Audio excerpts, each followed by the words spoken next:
Hopefully, every one of you had an opportunity to have a nice and short break. Now it's time to invite a speaker who we, the Heartfulness Youth Australian Committee, have had the pleasure of working with before. So trust us, we can vouch for her expertise. She is an incredibly accomplished woman. She is a coach, facilitator, speaker, author, and a teacher. Her work looks into integrate wellness, trauma, climate change, leadership, and social justice through the lenses of behavioral sciences, biomimicry, design thinking, and meditation. Through her company, Alchemist Prime, Marilyn has written and published 20 books, teaching courses, and workshops based on some of them. She holds an interdisciplinary doctorate in behavioral sciences and climate change from Stanford University, and is also a Heartfulness certified trainer.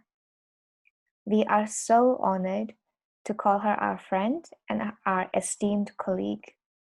So now we want you to hand it over to her in the capable hands of Marilyn to talk about manifesting your true colors.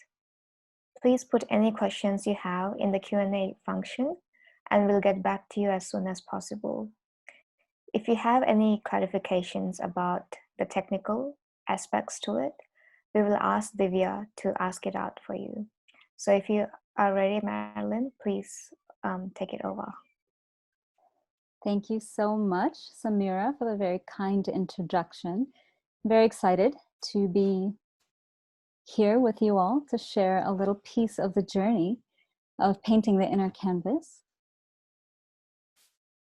And I'm one of those types of people who likes to dive in. And I was very privileged and honored to catch part of Annabelle's keynote and, learned so much from that. And I wonder how you're feeling at this moment. So I wanted to start us off with a check-in. Let's check in with ourselves. So we have a little activity that we'll start with. And I know you have your journals and your pens handy, but perhaps we can also use Mentimeter for this. So take just a moment and write a word or two about how you're feeling right now in this moment. So if you're adding, here we go, someone's feeling calm, rejuvenated, fabulous. Fresh. We have reflective coming in the chat box. Wonderful.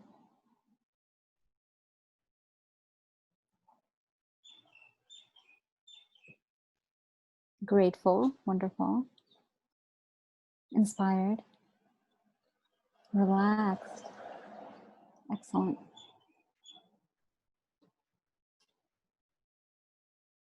Eager to learn. Wow, this is going to be a perfect audience for me.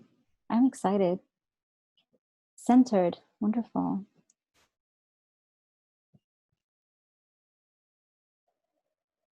Beautiful. Someone's hungry. Wow. I hope you can last it out or munch on something. Someone's tired. Thanks for being honest, everyone. Someone's happy and excited. Hi, Seema. Fabulous. Very motivated. Wonderful.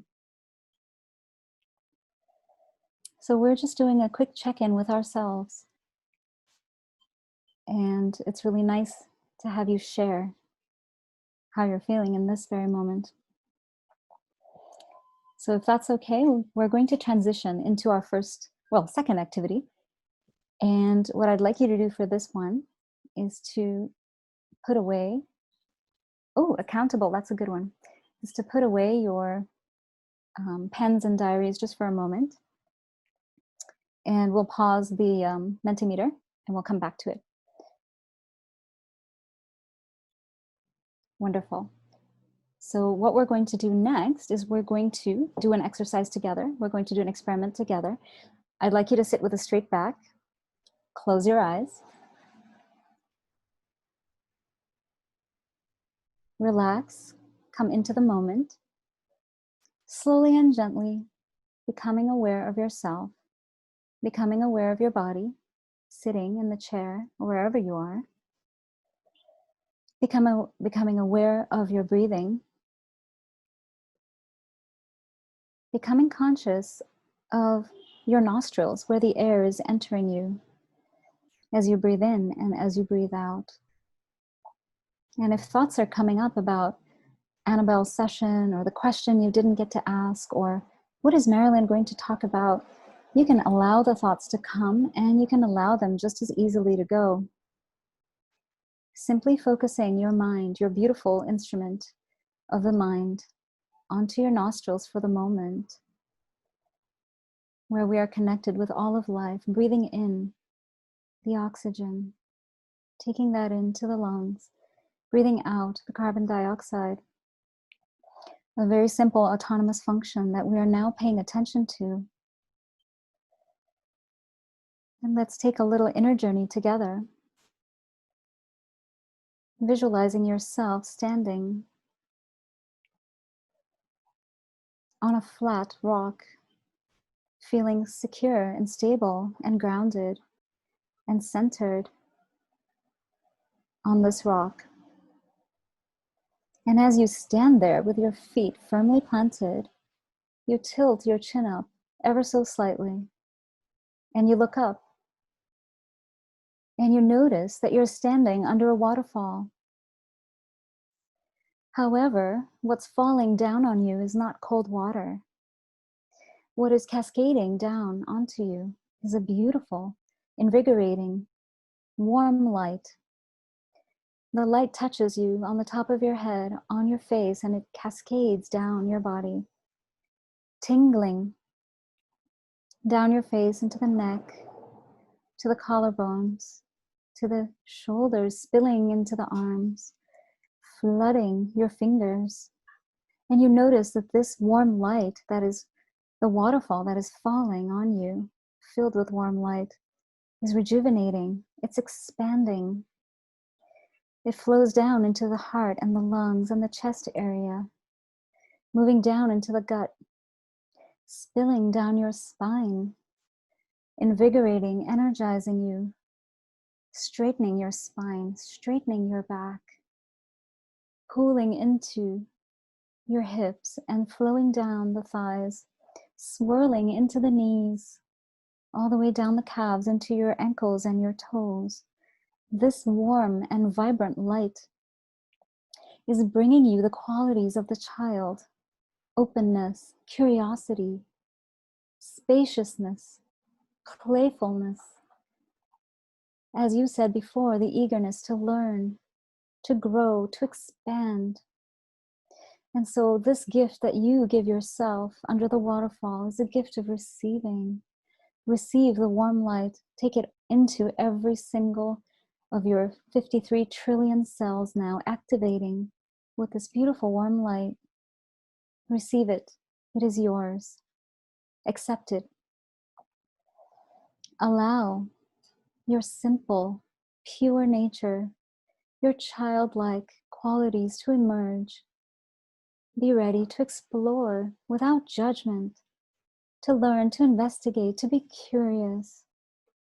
Accept this beautiful gift of nature, a waterfall of light, a waterfall of warmth, rejuvenation, sustenance, a beautiful, spacious energy that is filling your entire being, allowing your body to receive that. Perhaps noticing the tingling sensations in your body, feeling spacious, and bringing your awareness back into the body and back into the breath. And we will take 3 breaths together, breathing in gently and slowly, and then breathing out very slowly. And again, breathing in with ease, And breathing out. And last time, breathing in together. And breathing out. Taking a moment with your eyes still closed, wiggling your fingers and your toes. Noticing what you have received. A moment with yourself. A gift that you were able to visualize and feel in your body, in your mind.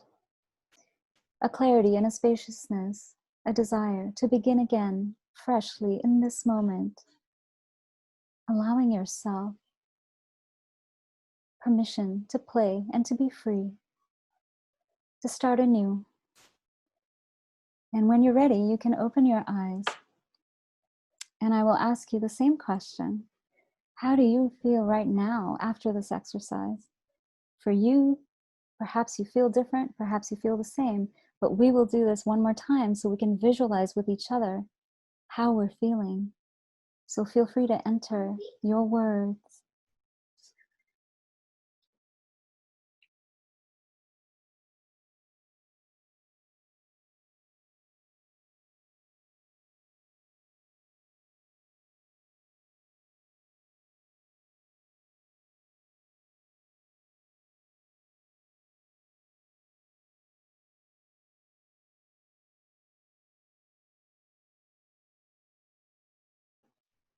Wonderful. We see some similar words. Someone is awake, relaxed, free, and calm, feeling centered, grounded, no longer hungry. That's hilarious. That was my intention, really, is to have you be at peace with your hunger and therefore dissolve it. Although if you have a blood sugar issue, please do eat. I wouldn't want to keep you from your balance.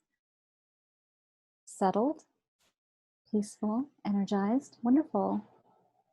Excellent. Thank you for engaging in this short exercise with me and exploring how we can feel slightly different in just a very short amount of time with a guided visualization. Fabulous. Thank you, everyone. I think we will move on. So give me just a little moment here, and I am going to share my screen with you.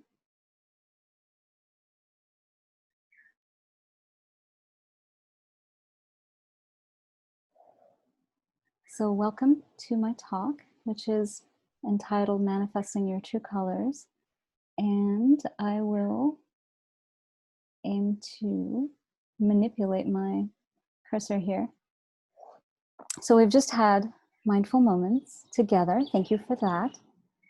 So let's dive in first with a model that will be the foundation of everything we do together today. This is called the diamond model, and it contains the elements, the 4 elements, and 4 guidelines. The first one is to connect. What are we connecting with? Connecting with each other, with ourselves, and with nature, using the element of air or the breath. And we just did that. Next, we create. What are we creating? New ways of looking at life, new frameworks, new models, using the elements of water, our lifeblood. Next, we are transforming. What are we transforming? Perhaps we're transforming old mindsets and habits, as Annabelle talked about, having a growth mindset. Lastly, we're sustaining. What are we sustaining? For the transformation portion, we're using the element of fire because change can happen very quickly. Lastly, we're sustaining. We're sustaining those habits that we really want to sustain, that we want to maintain on our path to being our true selves and painting our inner canvas with our true colors. And we use the symbol of the leaf, the nourishing of life. As Samira kindly pointed out, I work with 4 bodies of knowledge, all kinds of meditation techniques, design thinking, which is a process for systematically building in creativity, behavioral sciences, which I am trained in, and then biomimicry, the most exciting science, the science of emulating nature, understanding the systems and processes and the designs of nature so that we can learn how to sustain life. So today, Part of my services include all the things that Samira mentioned and more. Today, we will be focusing on career manifestation through facilitation. So let me tell you what I've learned from coaching CEOs and founders in Silicon Valley, coaching women in Fiji, coaching all kinds of men and women and clients from around the world, India, the US, France, you name it. What I learned as a coach and as a founder myself in Silicon Valley for a while, having some spectacular failures, what I learned was that we all are passionate people. We want to make a difference in the world. You and I all want to do that. Usually what gets in our way is some kind of trauma. And trauma has a universal behavioral pattern. And when I understood that, I started to write books about self-love and trauma. And it became something that I could not unsee anymore. And I am a survivor of trauma. So this became very personal and also very universally important to me to share with the world. So it becomes a really big part of my work. So let's look at our first framework, and I call it career manifestation. And all the graphics I'm going to show you in this section, including the animation, is done by my close collaborator and longtime friend, Kamal Prasad, who I think is watching. So thank you so much, Kamal. All these insights, the visuals, the animations, all came to me in meditation, including the talk and what I would include. So let's walk through this slowly. There are 4 interacting phases and forces in our lives. The first one, the very important one, is self-love. And I'm not talking about the selfishness of just thinking about yourself. I'm talking about taking the time to nurture yourself, to figure out who you are, and to set good boundaries to have healthy self-worth and self-respect. For our purposes in this conference of painting the inner canvas, self-love is the studio. It's the beginning. It's the foundation. You cannot make your art if you don't enter the studio. Next, we have trauma, which is our teacher. Now, if we do not learn the lessons of trauma, then we will not be able to move forward. We will stay in the trauma. Next, we have the true self. This is our canvas. If we cannot access the canvas, which is often masked by trauma, then we will not be able to make our art. Lastly, we need our true colors, and these are our true skills and talents.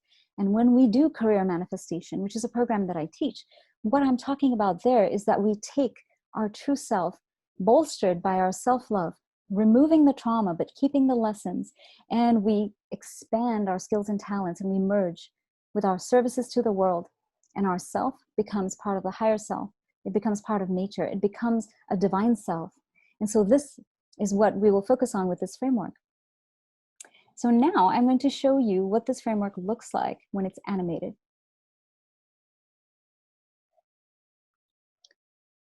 So we're going to visualize in a more dynamic way what I just told you. We have these 4 intersecting realms. Self-love is the studio, trauma is our teacher, the true self is the canvas, career manifestation are our true colors. Now, most of us start off with the mask of trauma.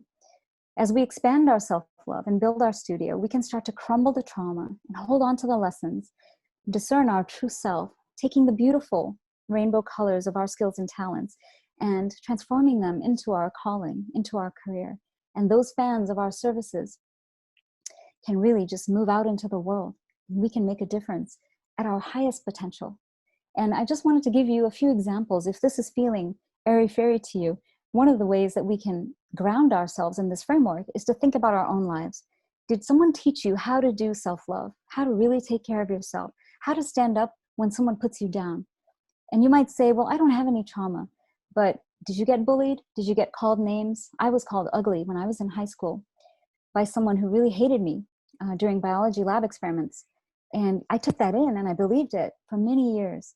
I was abused as a child when I was 2 years old. And so for me, trauma was a reality even before I understood what trauma was. So whether you've been bullied or called names or you've experienced sexism or racism or discrimination or violence based on your gender or gender fluidity or your sexual orientation, whatever that is trauma. And we all have it. And most of us are not taught how to love ourselves truly. So this framework is something that we can adopt and start to think about life in these intersecting phases. Everything that we are able to heal in terms of trauma will dictate our success, what success means to us, and how we move forward in life, how much we're capable of expressing and bringing out of ourselves into service in the world. Now, you might be thinking, well, Marilyn, that's great, but how do I apply this practically?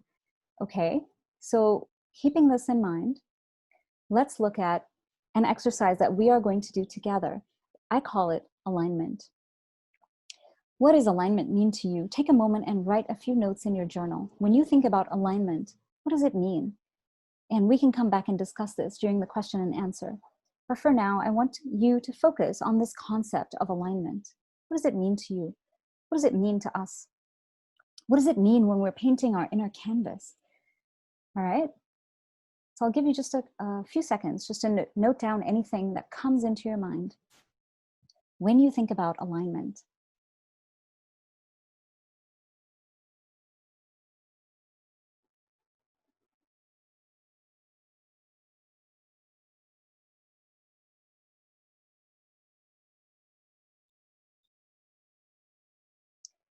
Okay, you can put your pen down and we'll move on. So what we're going to do now is a guided exercise. We're going to take it in baby steps. We'll all do all the steps together at the same time, one by one, okay? So let's get started. What are some of the steps to alignment?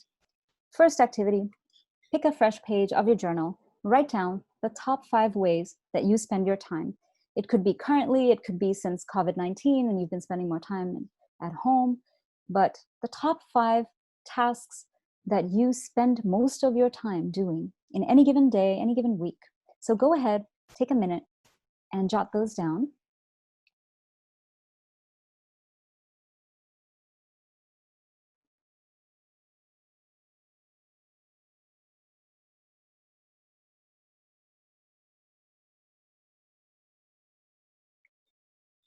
And I'll share with you my examples.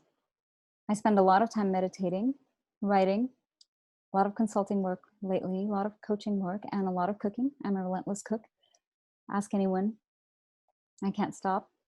So here are my examples, but I'm sure you have your own things that you spend most of your time and your life, because your time is your life, that you're doing.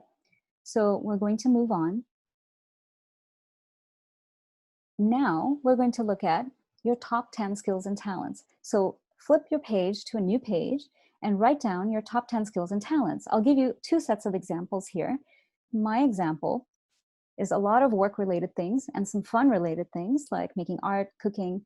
I do a lot of activism. I do a lot of writing. I spend a lot of time on self-improvement and self-development. So you might be thinking, well, that's not really me. I'm still in high school. Or that's not really me. I'm retired. So here's another set. Maybe you became a social media wizard like my dad after he retired. Maybe you're into photography or technology, or you like to build stuff. So whatever your top skills and talents are, I'd like you to list them. And the way to think about it is the things you love to do and the things you're best at. So go ahead and write that down. I'll give you a minute or 2.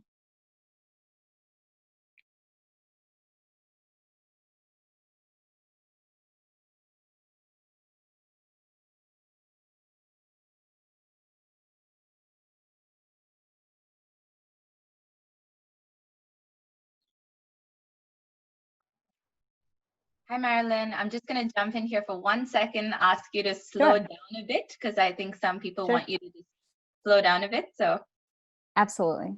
No problem. This is great feedback.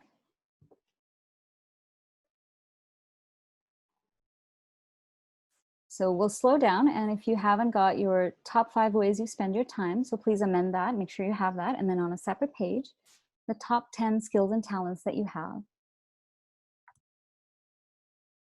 And there's no judgment here. This is all about you. So you can simply be self-reflective and write whatever is true for you.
So we've had a few minutes.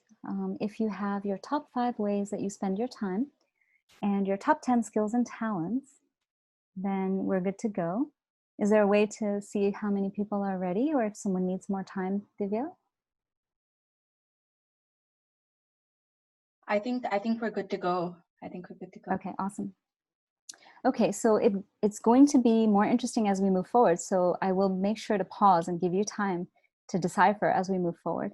So the next step is let's look for pattern and let's look for alignment. So first we will look for patterns, okay?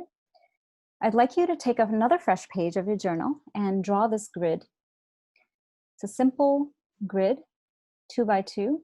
So we're doing a vertical axis that focuses on the spectrum going from the inner to the outer world. And on the horizontal axis, we're going from scientific analytical to intuitive creative. So take a moment and draw this as big as you can on your page, on a fresh page.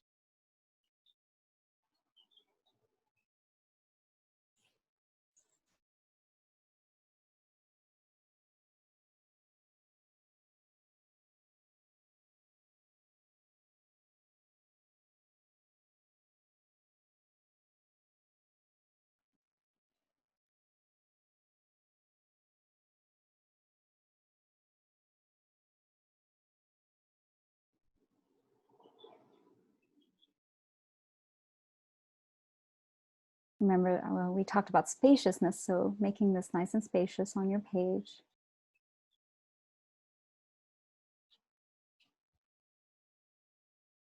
And the reason we want it spacious is because we're going to populate it next. So once you have your grid, you can turn to your top 10 skills and talents and start to map them onto the grid. So you'll be flipping back and forth, just your top 10. And you can see my example here. I took a stab at my own one.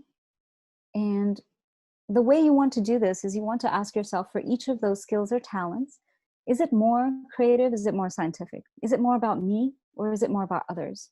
And then put it on the grid. So I'll give you a few minutes to go ahead and do that. If you have a clarification question, please do type that into the chat box, and Divya will ask me if it's something that you feel stuck about. Do feel free to ask now. All the other questions we will handle later.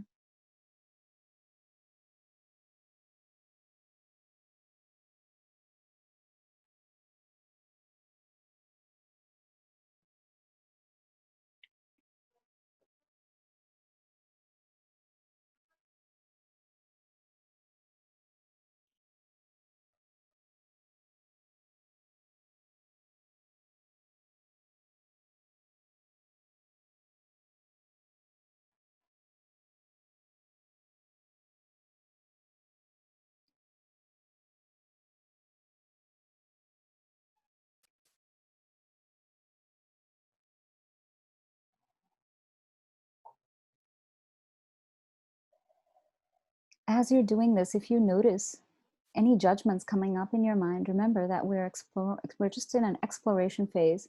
We're trying to assign some value on these axes to the things that we're good at and the things that we're that we are in love with or that we love to do. So try to withhold your judgment, but just to do the exercise for now. And we'll come back to the judgment part later.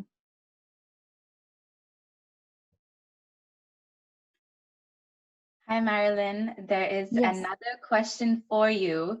So Sure. Lana says, I'm confused about the words towards the center of the grid. What do they mean / fit into? Perfect question. Thank you, Ilana. So let's say you are doing something that's very, very balanced. So let's look at the ones that I have that are kind of in the center on the vertical axis. So my books and poems are both creative and scientific. I've written science-based essays and I've written poems. I've written some fiction and I've written autobiographical content. So it's kind of in the middle. It's both creative and scientific. If I were to put it right in the center of both axes, that would mean I do it as much for myself, for my own development and my own world, as I do for others. So my books and poems, I write mostly for me. I do share them, but the motivation is for me. So if something is motivated and focused on you, it goes towards the top half. If it's more motivated around others, it goes on the bottom half. If it's mostly scientific, it goes to the left half. If it's mostly creative, it goes to the right. Does that help? Another example is I make art for myself.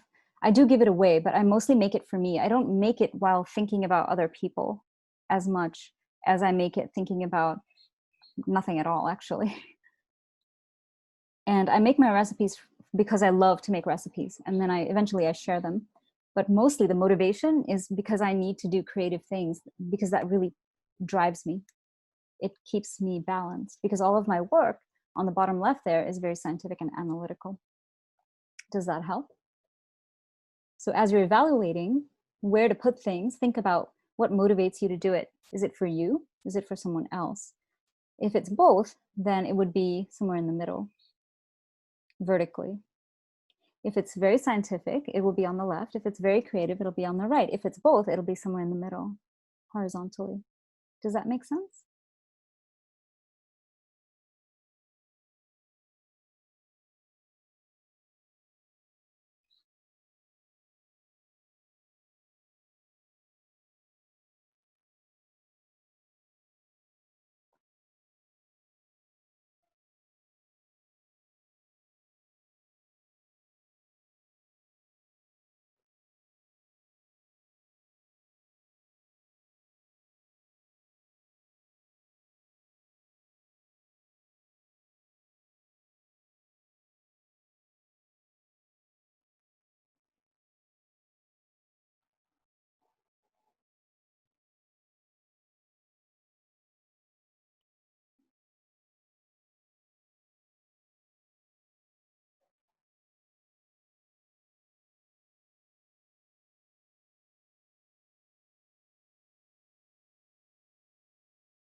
Are there any clarification questions remaining, or shall we move on? Are folks feeling like, are you feeling like you're getting there?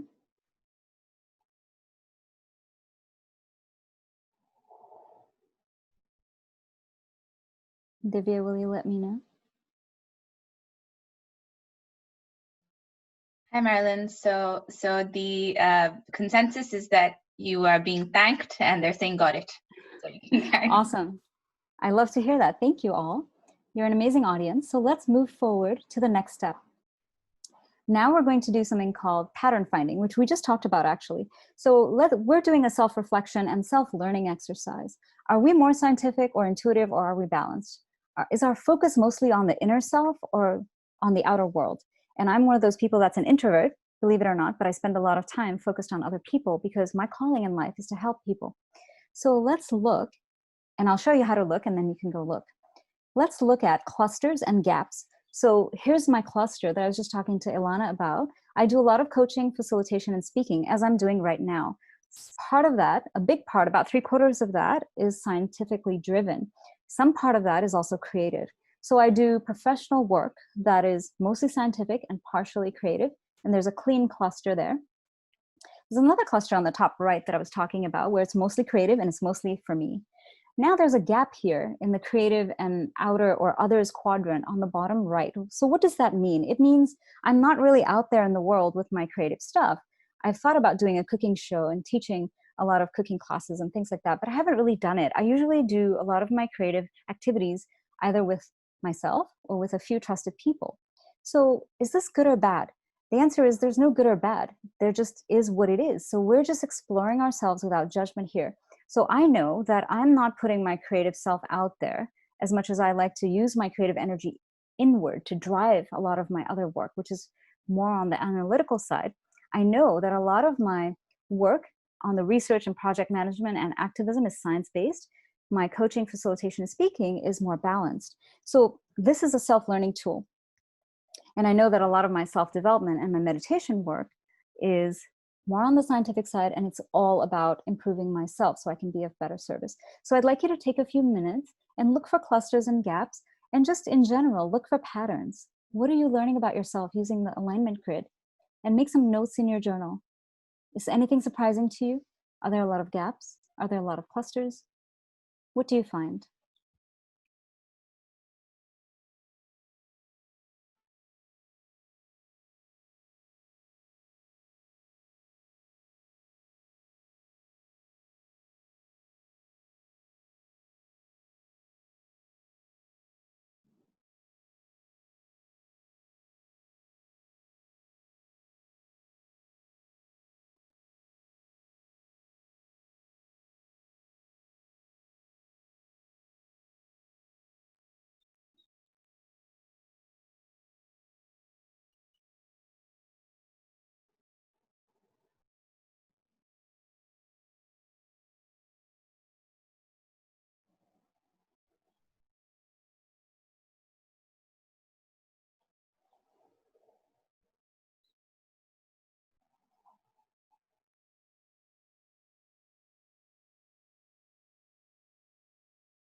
So, Divya, maybe let me know when people are feeling ready. If they have any questions for clarification about clusters or gaps or just pattern finding in general.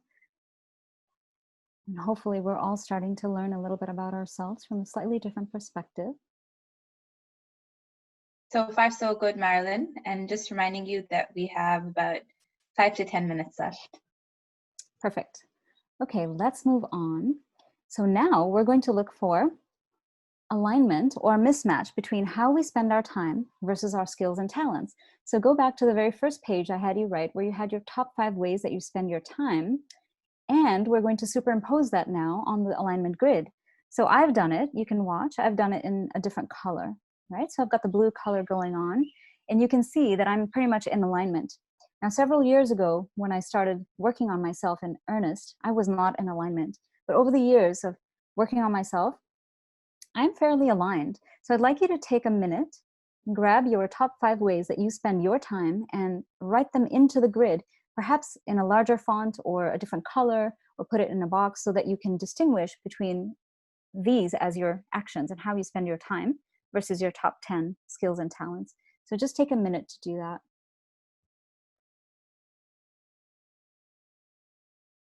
And make a note if you have alignment in some areas or mismatches or big gaps between how you're spending your time and the things you love to do and the things you're really good at.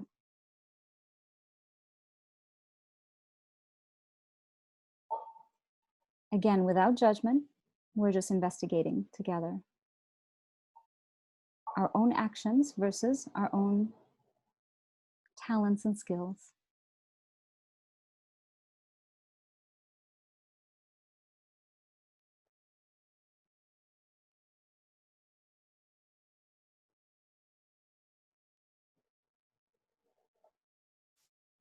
So ideally, you want to ask yourself a question: am I in alignment, yes or no? Or maybe yes in this area, but not in that area.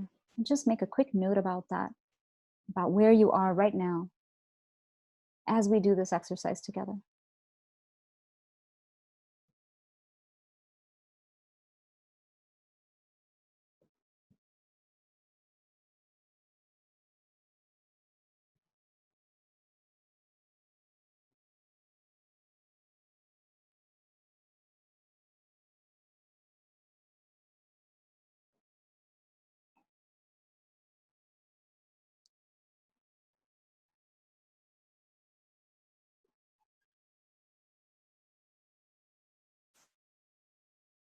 So wrap up your notes and we can come back to this in the Q&A.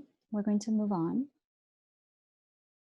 So let's connect the two frameworks. So first we had the career manifestation framework, and then we had the alignment grid and the alignment framework. If you're experiencing a lack of alignment, it could be due to a lack of self-love. For example, you have no studio, you haven't gone into the studio. And this could look like, well, on the one hand, I love to paint, but on the other hand, I'm not painting. I'm not spending any time painting. It could be due to trauma-induced triggers and patterns. So the lessons of the teacher of trauma are unlearned. For example, we might love to make music, but we procrastinate because we're not confident about our musical capability. And because we procrastinate, we're not honing our musical capability. We might have a confidence gap, and that would be a hole in the canvas. Our true confidence comes from our true self, not from the ego. And if we haven't taken the time to love ourselves enough to discover the true self, then we will have confidence gaps. We might be working in ways we don't love, so we might be painting with false colors. So if you're training to be an accountant, but your true love is music, then you might be discontent. And so these frameworks are helping us to do a little bit of self-reflection, self-investigation, and trauma detection. I wrote a book about trauma and how to recognize and release the behavioral patterns of trauma. And I wrote a book about self-love. So each of these 4 quadrants here on the left, self-love, trauma, true self, and career manifestation, have a book and a course that will go with it. And some of that is already done and I'm teaching, and some of it is not done yet, but it's in progress. And the reason for that is that we don't have a systematic way to discover this and to learn it and to release what we need to release so that we can be the best of who we really are inside. So a little bit of zooming out and looking at the 2 frameworks and thinking about why things happen. Why are we in a situation where we love something or we're really good at something, but perhaps we're spending our time on something else? Of course, the reason for the gaps could be something very practical. For example, you cannot go out because of lockdown, and so you cannot do the things you love. And that could be really frustrating too. Now, if we zoom all the way out, we go back to our diamond model. Let's look at how we actually applied it today together. First off, before we did anything, we did a mindfulness exercise. I wanted to demonstrate the self-love, taking the time to go inside, checking in with ourselves, allowing ourselves to intentionally, visually, mindfully receive the gifts of gratitude and spaciousness and childlike wonder. We took time to do that before we did anything. So we were building our studio, we were building our foundation. Second, we created something new. We created a new model and some new frameworks. We walked in there and we tried to do some trauma detection or other kinds of detection about what we love and how we spend our time. Then we shifted our perspectives, we transformed in order to look at things from different angles to explore the true self. Are we actually embodying the true self?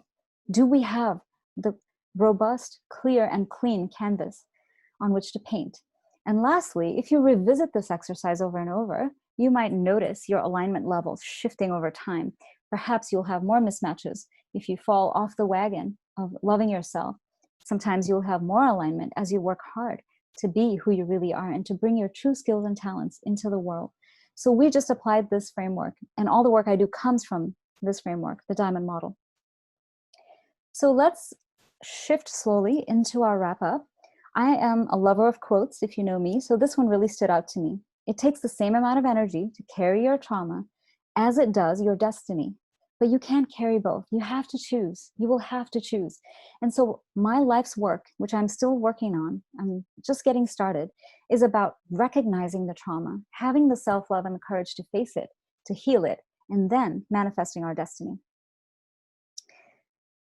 Nothing that I say would be complete without diving into the wisdom of heartfulness. And so Daji sir has said, without peace, we cannot be creative. So think about yourself. When are you in a flow state? It's when you're not stressed, you're not anxious, you're not trying to control, you are in a state of surrender. And then Maya Angelou has said, you cannot use up your creativity. The more you use, the more you have. And this has been my experience of writing 20 books in under 5 years. You cannot use up your creativity. It just comes and comes. But you have to remove your trauma, which blocks your true self.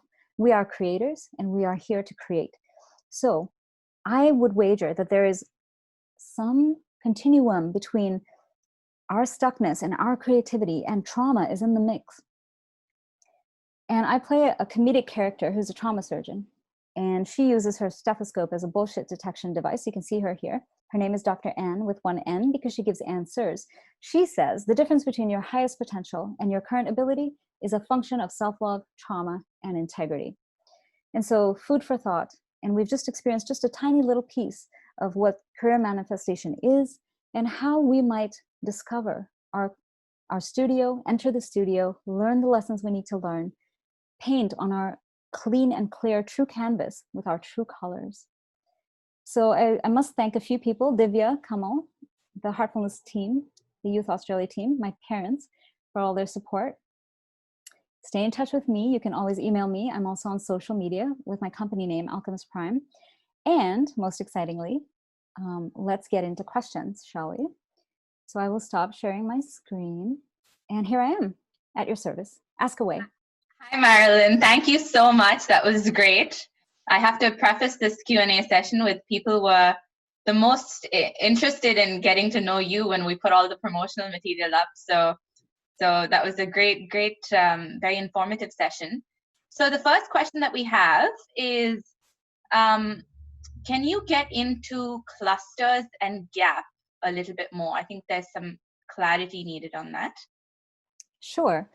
Is there any more specifics to that question, or? That was it. It was just, can you please clarify a little bit more on Sure. clusters and gap? So I see the question from Seema. Okay, hi Seema. So I'm so glad you're here. So clusters basically means we're doing different instantiations of something similar on the grid. So for example, if we're doing, in my case, I was doing a lot of outer facing things. I do a lot of work that's all about helping other people, and it's scientifically based with some creative infusion. And if you look at my model, there's a lot of science and some creativity also. So it feels true to me to be doing this kind of work because I've discovered that my calling is to help people. Now that's a cluster. The other cluster was, it's all about me. My creativity drives me, it gives me energy. So it's all about me. So clusters basically is a tool to see where you're grouping your activity. The things you love to do and the things you're good at, are they similar things or are they different things? In my case, I have clusters of similarity. So hopefully that makes sense. Secondly, the gaps. So I do not spend a lot of time helping other people with creativity. So that could be an opportunity for me that I could go out and teach mandala classes or art or cooking classes. And I have thought about it, but I'm not currently doing it. So another opportunity to think about, what does this gap mean to me? Maybe I'll never do those things because I want to keep my creative energy and drive to myself to fuel my scientific work. Maybe I will do that because that's something that I'm interested in. So these are questions and opportunities to start to think about what it is that you are driven to do. What is it? Is teaching a cooking class my calling? And if it is, how do I know? Maybe I'll explore it. So these are opportunities for exploration. Does that help, Seema? Seema, you are unmuted in case you want to say something. No, thank you. That clarifies. Awesome. Thanks, Marilyn. That's great, sister. So we have one more question. We'll just do one more question. How do we make sure that we don't accumulate any more trauma?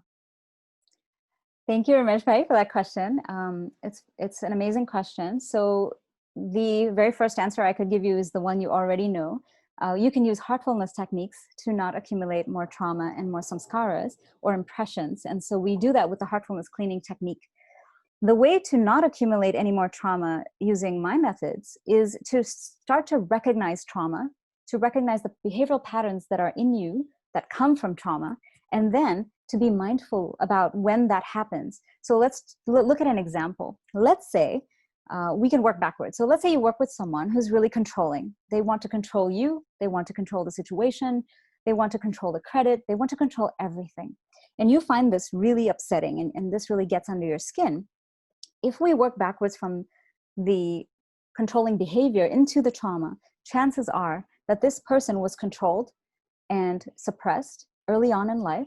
And this pattern, this trigger is there, and they're now repeating what was done to them. And as they do that, it's triggering you because likely either you want to control things or you were also controlled. So what happens with trauma is that they're like jigsaw pieces vibrationally. So when we have similar pieces, we come together and we start to interact. And sometimes those interactions can be very painful. Sometimes we are able to change our vibration and say, nope, I'm releasing that. And so when that comes back to you, you do not interact with it. You simply do not engage because it's no longer a trigger for you. So the way to heal trauma and not accumulate more is to really, really go deeply inside, love yourself enough to go to the root of your trauma, which is super painful and very rewarding. The hardest work we ever do and the most rewarding work we ever do, and uproot that and become very, very mindful of your own triggers, because every person teaches us something about ourselves, and it's only our reaction that gives them more power. So how can we unplug from that and become masters of our own mindfulness and our own equanimity? Hopefully that helps. I think you can answer this question better than me, Ramesh Bhai. Thank you so much, Marilyn. And with that, we'll have to conclude, unfortunately. But as we mentioned, we will send everyone Marilyn's information so you can reach out to her directly henceforth if you do have any questions. And this is just the beginning of a long, long journey together. So with that, I will hand it over to the hosts to see you out of this wonderful presentation. Thanks, Divya. Honestly, this workshop has really allowed us to understand what's in our palette and ultimately the gifts which we have available to us. And thank you so much for that. It's really important for us to take a pause and think, because that's really, really important. And your drive to help us really, really comes out. Thank you so much for that. We will do this often to reevaluate this in our lives, and this has helped us to see how to deal with things and stuff like that. Thank you so much, Marilyn. Thank you, Samira. Thank you, team. Thank you, everyone. Thank you. Now we're going to take a short break and be back in about 15 minutes, if I'm right. And meanwhile, there's going to be some of the artworks which we have talked about. So you can have a look at that as well. So we'll meet you guys in 15 minutes. Thank you.